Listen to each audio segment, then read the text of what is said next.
नमो भगवते वासुदेवाय।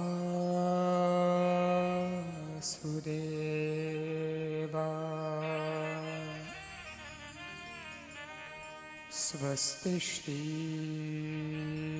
गणेशाय नमः। श्री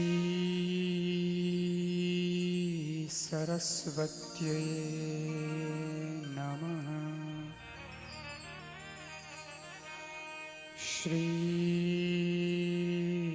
गुरुभ्यो नमः। वंशी विभूषितकरा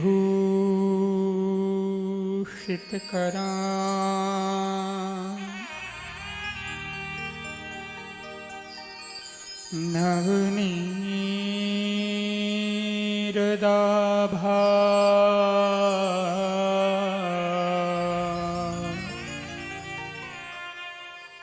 पीताम्बरा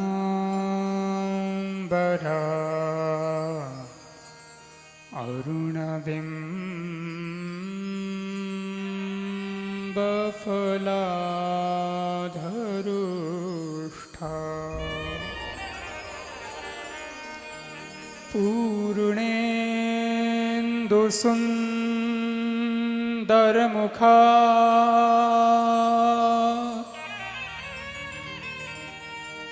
अरविन्दनेत्रा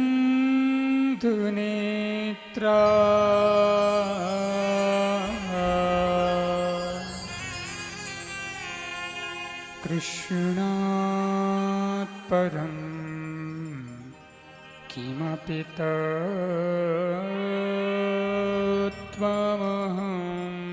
न जाने। कृष्ण त्वदीयपदपङ्कजपञ्जरान्ते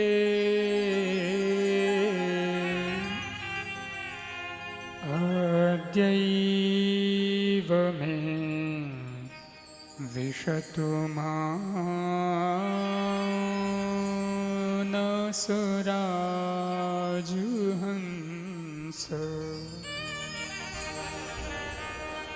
प्राणप्रयाणे समये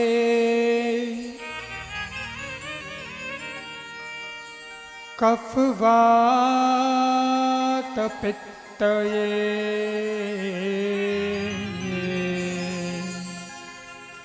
कण्ठावलो धनविधौ स्मरणं कुतस्ते। वक्रतुण्डमहाकायं सूर्यकोटिसमप्रभ निर्विघ्नं कुरु मे देव सर्वकार्येषु सर्वदा। सच्चिदानन्दरूपाय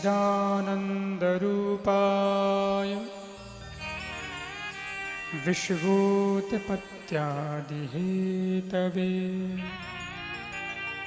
तापत्रयविनाशाय श्रीकृष्णाय वयं नमः। यं प्रव्रजन्तुमनुपेतमपेतकृत्यं द्वैपायनो विरहकातरया जुहाव। पुत्रेति तन्मयतया तरवोऽभिनेदुतं सर्वभूतहृदयं मुनिमानतोऽस्मि। नारायणं नमस्कृत्यं नरं चैव नरोत्तमं देवीं सरस्वतीं व्यासं ततो जयमुदीरये। गुरुर्ब्रह्मा गुरुर्विष्णु गुरुर्देवो महेश्वरः गुरुः साक्षात् परब्रह्म तस्मै श्री गुरुवे नमः। बोलिए श्री बालकृष्ण भगवान की जय। श्री वृंदावन बिहारी लाल की जय। श्री द्वारकाधीश की जय। श्री सद्गुरु देव की जय। श्री सुखदेव जी महाराज की जय। श्री परीक्षित महाराज की जय। 2 मिनट आप सभी लोग भगवान का ध्यान करें और प्रार्थना दोहराएं, हाथ जोड़ें। मेरे नाथ आप अपनी सुधामयी सर्वसमर्थ पतित पावनी अहेतु की कृपा से मानव मात्र को विवेक का आदर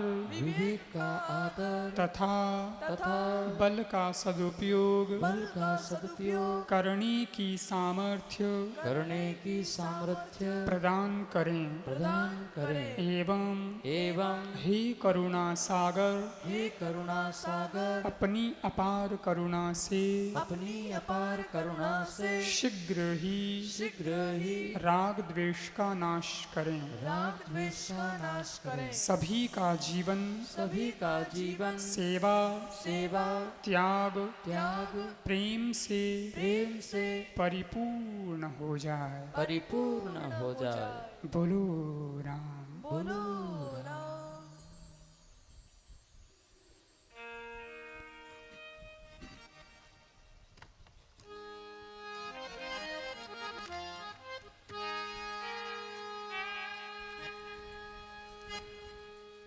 राम राम बोलो भाई, हरे राम बोलो।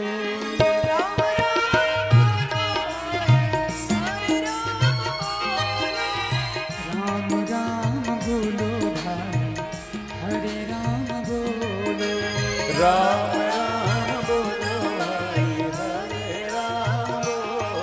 हरा कियोड़ा करम कट जावे म्हारा भाई डाकट, जावे म्हारा साथी डाक। राम राम बोलो दे। हरा कियोड़ा करम कट जावे म्हारा भाई डाक, जावे म्हारा भाई डाक। राम राम बोलो रे भाई, हरे राम बोलो रे। बोलो रे भाई, हरे राम बोलो रे।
जीवन में जहर नहीं घोलो, थोड़ा सा जीवन में जहर नहीं घोलो। थोड़ा सा जीवन में जहर नहीं घोलो।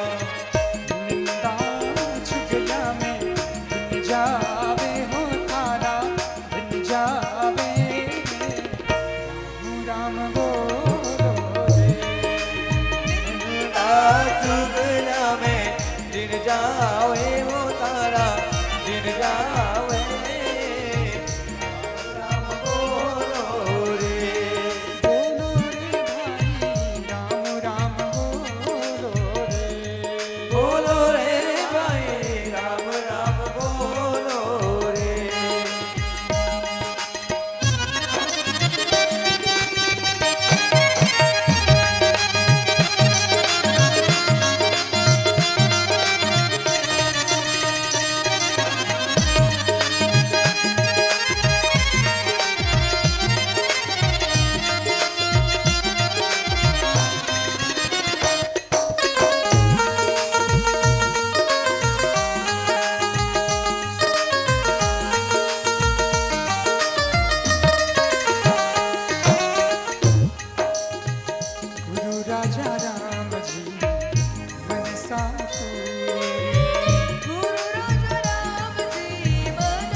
राजा राम जी मनसा पूरी।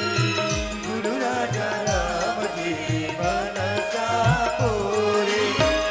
जगने छोड़ में करी रे सबूरी। जगने छोड़ में तो करी रे सबूरी।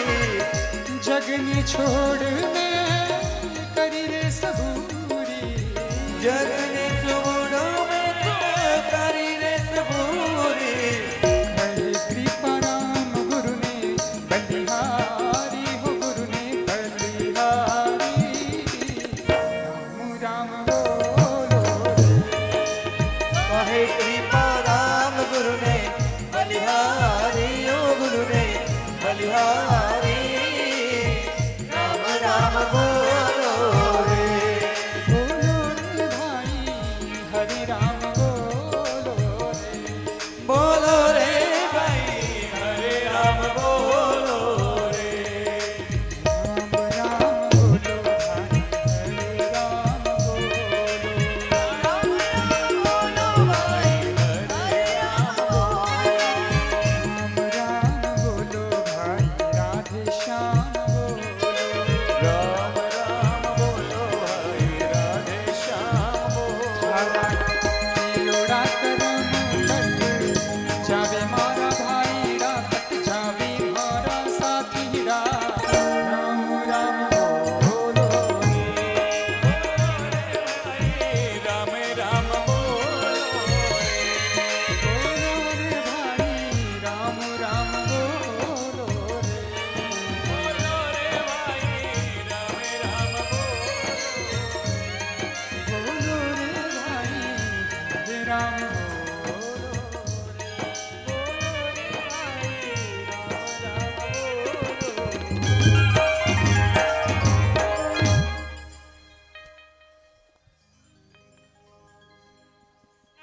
सगुण साकार निर्गुण निराकार अखिल ब्रह्मांड नायक आनंद कंद सर्वांतर्यामी दीनानाथ अनाथनाथ जगन्नाथ अकारण करुणा वरुणालय भक्त वांछा कल्पतरु श्री कृष्ण भगवान के श्री चरणों में बार बार वंदन करते हुए श्री वेदव्यास जी महाराज द्वारा रचित श्री सुखदेव जी महाराज द्वारा कथित भगवान श्री कृष्ण का वांगमय स्वरूप वाणीमय स्वरूप अक्षर स्वरूप श्रीमद् भागवत महापुराण को वंदन करते हुए परम श्रद्धेय आदरणीय सद्गुरुदेव महाराज के श्री चरणों में वंदन करते हुए आयोजक समिति श्री गुरु कृपा सेवा समिति चेन्नई उपस्थित आप सभी भगवत भक्तगण वात्सल्यमती माताओं बहनों और शुभ चैनल के माध्यम से जो कथा का आनंद ले रहे हैं उन सभी के हृदय में विराजमान परमात्मा के चरणों में वंदन व सभी का अभिनंदन करते हुए आज श्रीमद् भागवत महापुराण के अंतिम दिवस और अंतिम सत्र में हम सभी लोग प्रवेश कर रहे हैं। हरि अनंत हरि कथा अनंता।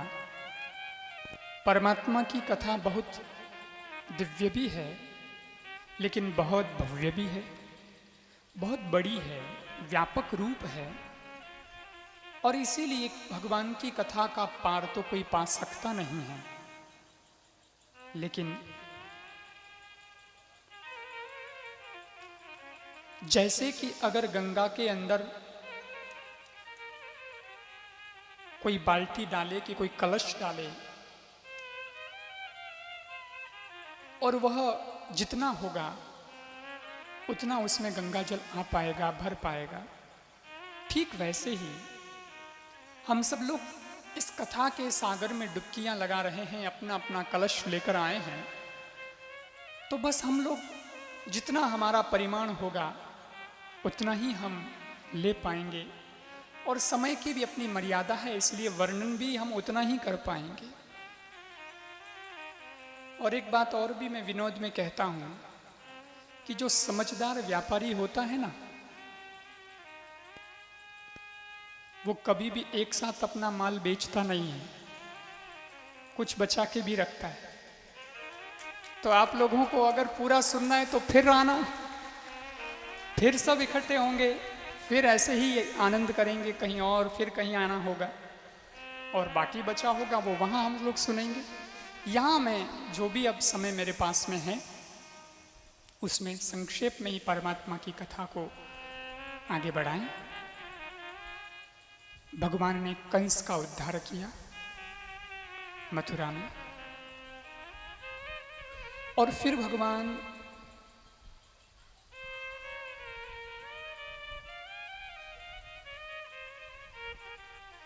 नंद बाबा के पास में आए। नंद बाबा ने कहा, कृष्ण चलते हैं वापस वृंदावन अपने घर। यहां भगवान परमात्मा अब तक ये स्पष्ट नहीं किए थे कि मैं वापस आऊंगा या नहीं आऊंगा। भगवान के मन का क्या हिसाब किताब है वो भगवान ने कभी बताया नहीं। लेकिन यहां आकर अब यहां स्पष्ट रूप से श्री कृष्ण भगवान मना कर देते हैं। नंद बाबा से कहते हैं, बाबा आप लोग जाइए, मैं नहीं चलूंगा। क्यों? क्योंकि बाबा मुझे यहाँ और भी बहुत काम है, मुझे मेरे कर्तव्य बुला रहे हैं, अभी मुझे कितना काम करना है, आप लोग जाएं। नंद बाबा ने कहा, कृष्ण ये क्या किया तुमने? हम लोग चले जाएंगे मगर इतिहास क्या कहेगा, लोग क्या सुनाएंगे कि वो ब्रजवासी जो सदा कृष्ण के साथ रहे और सदा ही संकटों की लड़ाई में जीतते रहे, लेकिन जब मथुरा की लड़ाई की बात आई तो ब्रजवासी लड़ाई में शामिल तो हुए लेकिन वो लड़ाई हार गए, क्योंकि उनका जो सर्वस्व है, उनका जो प्राण है, वो कृष्ण उनसे बिछुड़ गया। तो फिर कैसी विजय, फिर हमारी कैसी जीत? लोग भले ही कह दें कि मथुरा की युद्ध में जो युद्ध का जो परिणाम है वो विजयी का हुआ है, लेकिन हम लोग कहते हैं हमारी तो वस्तुतः हार हो गई है, क्योंकि तुम हमारे साथ नहीं हो तो कैसी जीत हमारी? भगवान ने कहा, बाबा आप ऐसा क्यों सोचते हैं कि हम हार गए? आप हारे नहीं हैं बाबा, सच तो यह है कि आपने मेरे भी दिल को जीत लिया है, आप तो हमेशा विजयी हुए हैं। और बाबा आपने हमें पाला है, बड़ा किया है, गोद में खिलाया है, कंधे पे बैठाया है, पालन पोषण आपने हमारा किया है। इसलिए बाबा मेरा ये मानना है कि जो जन्म देते हैं वो ही माता पिता नहीं होते हैं, हकीकत में तो जो जीवन देते हैं वो माता पिता हुआ करते हैं। आप हमारे जीवन दाता हैं, इसलिए आप ही मेरे माता पिता हैं। मेरी माँ यशोदा जी से भी कहना कि वो मेरे लिए तड़फे नहीं, रोए नहीं। बाबा ग्वाल बाल सजल नयन लौटे हैं वृंदावन। यहाँ समाचार मिलता है सबको कि कृष्ण तो आए नहीं हैं और अब आने वाले भी नहीं हैं। बस उस दिन के बाद तो ब्रज की एकमात्र जो उम्मीद थी वो भी टूट गई, और तब से पूरा ब्रज विरह के सागर में रोता ही रहा। यहाँ मथुरा में भगवान श्री कृष्ण का मुंडन संस्कार हुआ। भगवान ने बाल कटाए हैं पहली बार।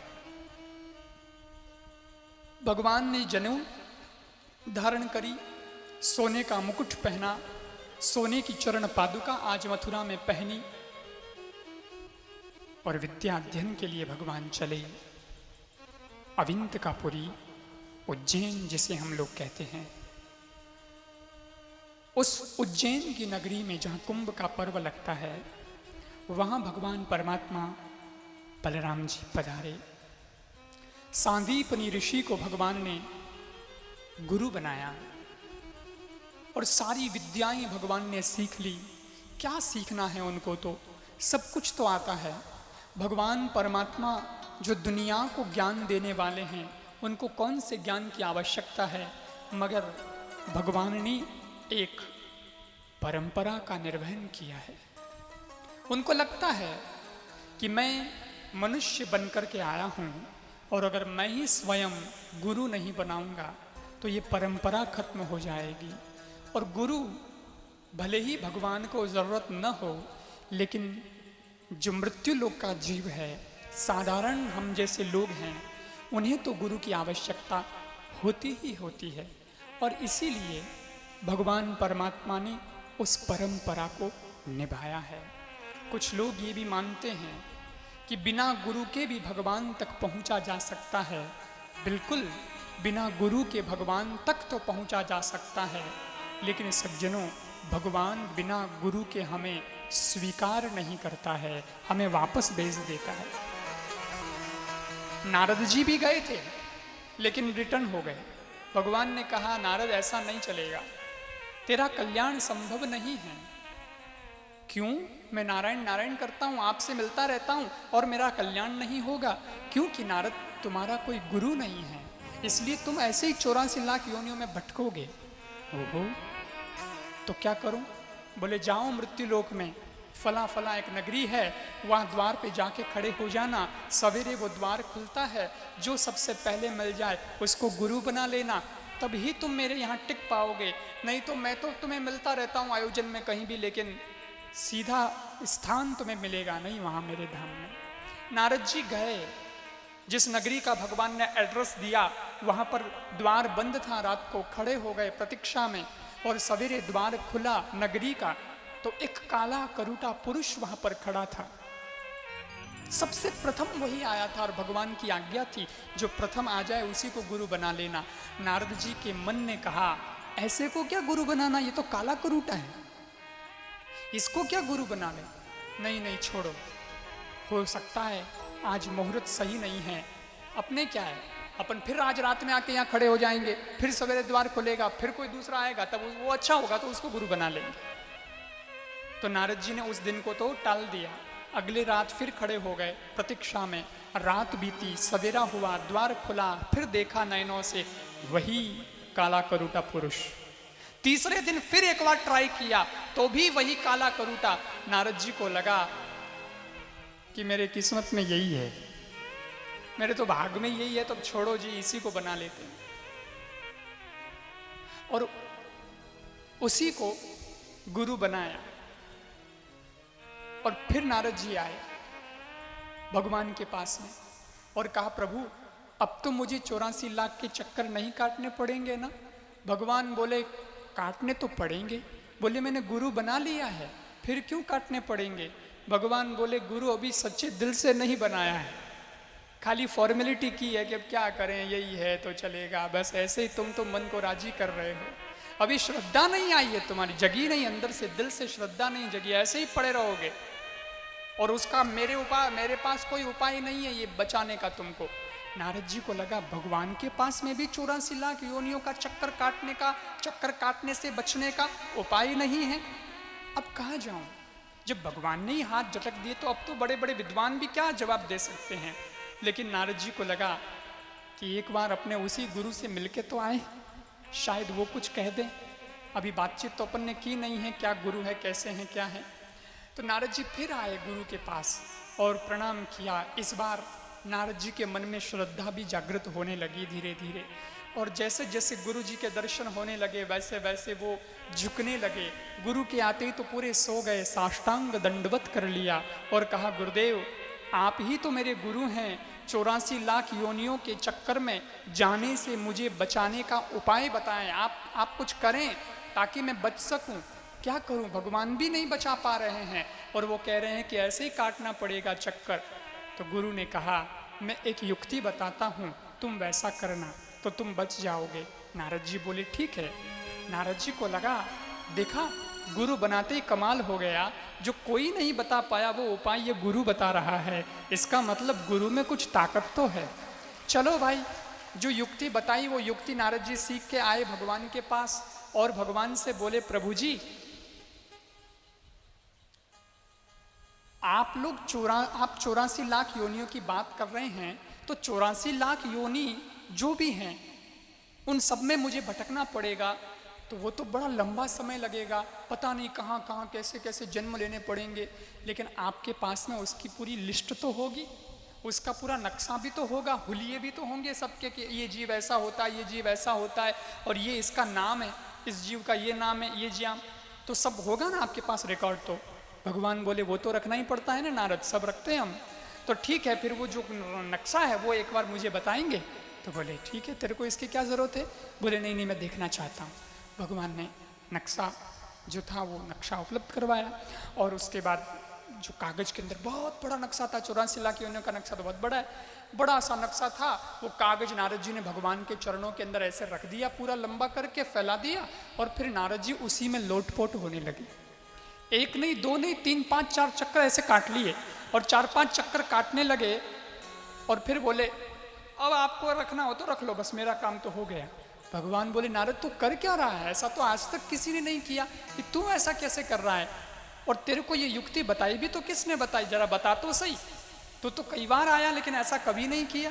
नारद जी बोले वो आप बोल रहे थे ना 84 लाख योनियों के चक्कर काटने पड़ेंगे, वो मैंने अभी काट लिए, एक बार नहीं 5 बार काट लिए, अब सारा पूरा हो गया हिसाब, अब नहीं काटना पड़ेगा। भगवान बोले कैसे नहीं काटना पड़ेगा? तेरे को ये बताया किसने? ये युक्ति किसने बताई? बोले ये युक्ति मेरे गुरु महाराज ने बताई। गुरु जी ने कहा ऐसा कर लेगा तो बच जाएगा, नहीं तो 84 लाख योनियों में चक्कर काटता फिरेगा। भगवान बोले बस नारद, अब तेरा कल्याण संभव है, क्योंकि तेरे गुरु के प्रति श्रद्धा हो गई, गुरु की आज्ञा पर तू चलना सीख गया, अब बस। इसका मतलब यह है गुरु के बिना भगवान नहीं मिलता, ये नहीं, मिलता तो है लेकिन जगह नहीं मिलेगी, स्वीकार नहीं होगा पूर्ण रूप से। इसलिए भगवान परमात्मा ने उस परंपरा को निभाया है। और सांदीपनि ऋषि के वहाँ भगवान ने सारी विद्या सीखी। फिर भगवान ने गुरुजी से वहाँ जब भगवान गए न पढ़ने, तो एक भगवान का मित्र भी बना जिसका नाम था सुदामा, वो भगवान का वहाँ दोस्त बना। और इधर विद्या पूरी हो गई तो भगवान ने कहा गुरुजी से कि गुरु दक्षिणा में क्या दूं? गुरुजी ने कुछ मांगा नहीं, लेकिन माताजी से पूछा, गुरु पत्नी से, तो माताजी से पूछा कि आप बताएं। तो उन्होंने कहा कि मैंने सुना है कि तुम साक्षात भगवान हो, अगर तुम ईश्वर हो तो मेरा पुत्र मर गया था वो मुझे ला करके वापस दे दो। भगवान गए यमराज के पास, वहाँ पुत्र नहीं था, तो फिर गए सागर में, वहाँ पंचजन्य राक्षस था। भगवान परमात्मा उसके पास में गए और उस राक्षस को मारा, पांचजन्य शंख प्राप्त किया। भगवान परमात्मा को लगा था कि भाई ये राक्षस है, पुत्र को चुरा के लाया होगा, लेकिन वहाँ जब पुत्र नहीं मिला तब भगवान यमलोक में गए शंख प्राप्त करके, और फिर वहाँ से गुरुपुत्र लेकर के आए और माताजी को समर्पित किया। और इधर सुदामा से भगवान की जो मित्रता हुई थी, भगवान ने जाते जाते सुदामा को गले लगाया और कहा दोस्त कभी आना मुझसे मिलने के लिए, हमारी मित्रता सदा रहेगी। अब पता नहीं हम कहाँ मिलेंगे, लेकिन जब कभी अवसर मिले तो मैं मथुरा में रहता हूँ अभी हाल फिलहाल, वहाँ आ जाना। ठीक है, कभी आऊँगा। बस चल पड़े और भगवान परमात्मा आ गए मथुरा के अंदर। मथुरा में भगवान परमात्मा आए हैं, सब लोग मथुरावासी भगवान से मिले हैं, बहुत दिनों से मिले हैं, बड़ी प्रसन्नता सबको है। और इधर भगवान परमात्मा जिस दिन आए हैं उसी दिन भगवान का जन्मदिन था। संयोग ही ऐसा, सब लोग खुशियां मना रहे हैं, जन्मदिन है कन्हैया का। तो देव की मैया ने भी कई प्रकार के व्यंजन तैयार किए हैं। मैया ने भगवान के लिए भोजन की जो थाली तैयार की है, उस चांदी की थाली में बहुत सारे व्यंजन परोसे हैं, मक्खन भी परोसा है, और भगवान के सामने थाली आई है। मक्खन को देख कर के कन्हैया रो पड़े, क्योंकि भगवान को मैया याद आ गई, गोपियाँ याद आ गई, ब्रज की सारी लीलाएं याद आ गई, ग्वाल बाल मित्र सखा सब याद आ गए, गायें याद आ गई, और कृष्ण की आंखों में झर झर झर झर आंसू बह रहे हैं, कृष्ण रो रहे हैं, थाली से उठ गए। गोकुल की ओर दृष्टि करके अपने महल की अटारी में खड़े होकर रोने लगे। देवभाग के पुत्र उद्धव जी उस वक्त वहां आते हैं और देवकी जी से पूछते हैं कि कहाँ है कृष्ण। सखा हैं, दोनों दोस्त हैं, उद्धव जी और कृष्ण भगवान, और ज्ञानी भी हैं, भगवान के भक्त भी हैं। कृष्ण कहाँ हैं? वो तो भोजन कर रहा है अपने कक्ष में, माँ ने ऐसा बताया। उद्धव जी जब गए देखा कक्ष में भोजन की थाली पड़ी है, उसमें भोजन अस्त व्यस्त है, ऐसा लगता है कोई ठोकर लगा के गया है थाली को, लेकिन कृष्ण नहीं है। कहाँ है कृष्ण? देखा तो अटारी